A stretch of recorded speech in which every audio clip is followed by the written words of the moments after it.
Hello all of you, welcome back to my channel Anant solution. आज हम गणितीय तर्क शक्ति के अंतर्गत किसी आकृति के अंतर्गत बनने वाले वर्गों की संख्या को ज्ञात करेंगे। यदि वह आकृति वर्ग हो तब उसके अंतर्गत कितने वर्ग बनते हैं उसके बारे में हम सीखेंगे। तो शुरू करते हैं। हमको ये आकृति दिख रहा है। इस आकृति में कितने वर्ग हैं इसको हमको बताना है। तो ये दिया गया आकृति एक वर्ग है। वर्ग जैसे भले ही ना दिख रहा हो, मान लेते हैं कि ये वर्ग है और इसके अंतर्गत कितने वर्ग बन रहे हैं उन सभी वर्गों की संख्या को हमको बताना है। तो इसके लिए हम सबसे पहले पंक्ति का मतलब है बाएं से दाएं कितना वर्ग बन रहा है एक पंक्ति में, उसको हम गिन लेते हैं। तो गिन लेते हैं 1 2, एक पंक्ति का हो गया। इसी प्रकार से ऊपर से नीचे एक कॉलम जिसको बोलते हैं, ऊपर से नीचे को या नीचे से ऊपर को, उसको हम गिन लेते हैं उसके अंतर्गत कितना वर्ग बन रहा है। तो गिनते हैं 1 और ये 2, इसमें भी 2 बन रहा है। अब हम लिख लेते हैं आगे एक सूत्र की तरह या एक फार्मूला की तरह, आर मतलब रो, सी मतलब कॉलम। लिख लेते हैं आर है यहाँ पे 2, ये वाला है आर और ये वाला है सी, ऐसे ऊपर से नीचे। तो शुरू करते हैं। हाँ, अब यहाँ से आगे ये आर का मान 2, फिर गुणा सी का भी मान 2 है।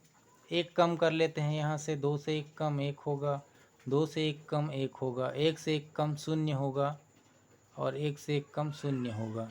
शून्य का गुणा शून्य के साथ करेंगे शून्य ही आएगा, या शून्य का गुणा किसी भी संख्या के साथ करें तो शून्य आएगा।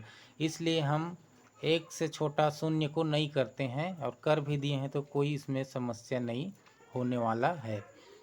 तो हम ये सबको जोड़ लेंगे गुणा करने के बाद। सबसे पहले अब हम यहाँ पे गुणा कर लेते हैं जोड़ने से पहले।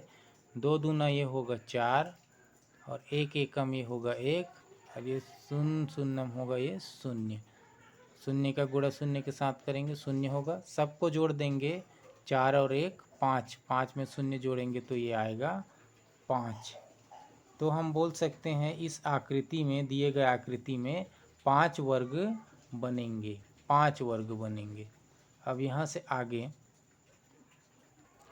अगला आकृति हमको दिख रहा है, इसमें हमको बताना है कितने वर्ग बनेंगे इस आकृति में। तो गिन लेते हैं, वही तरीका है आर गुणा सी। गिन लेते हैं, ये वाला आर होगा आर और ये इधर वाला सी कहलाएगा, ये ऐसे वाला। गिन लेते हैं 1 2 3 4 5, 1 ये 2 3 ये 4 5 ये 6, ये 1 है। लिख लेते हैं अब इसको हम। रो है 5, सी है 6, एक एक कम करते जाएंगे। 4 ये 5 ये 3 ये 4 ये 2 ये 3 ये 1 ये 2। यहाँ से शून्य को नहीं करना है हमको, क्योंकि वो शून्य ही आता है। अब हम इसको गुणा कर लेते हैं। 5 छक्का 30 और 4 पंचे 20 और 4 तिया 12 और 2 तिया 6 और 2 एकम 2। ये सबको हम जोड़ लेते हैं। जोड़ने पर हमको मिलेगा ये 30 और 20 50, 50 10 60, और ये सबको हम जोड़ेंगे 6 2 8 और 2 10, तो 60 और 10 70। इस आकृति में, दिए गए आकृति में 70 वर्ग बनेंगे, 70 वर्ग बनेंगे। अब यहाँ से आगे अगला आकृति हमको दिख रहा है, ये आकृति।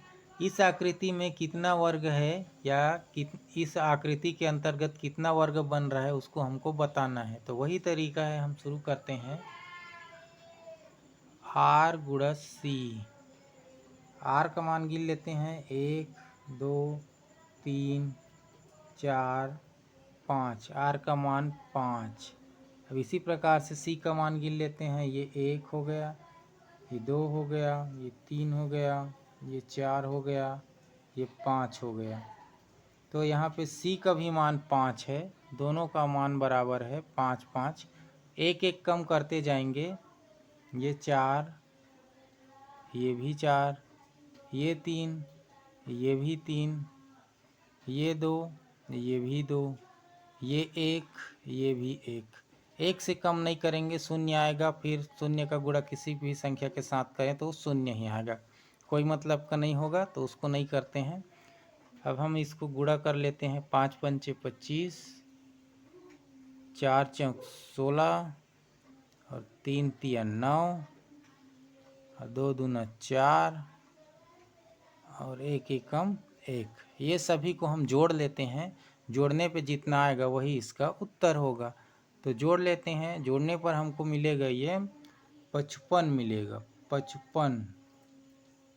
हाँ 55 मिलेगा। तो इस दिए गए आकृति में 55 वर्ग होंगे, 55 वर्ग होंगे दिए गए आकृति में। तो फिलहाल इस वीडियो में इतना ही। ओके, थैंक यू, धन्यवाद।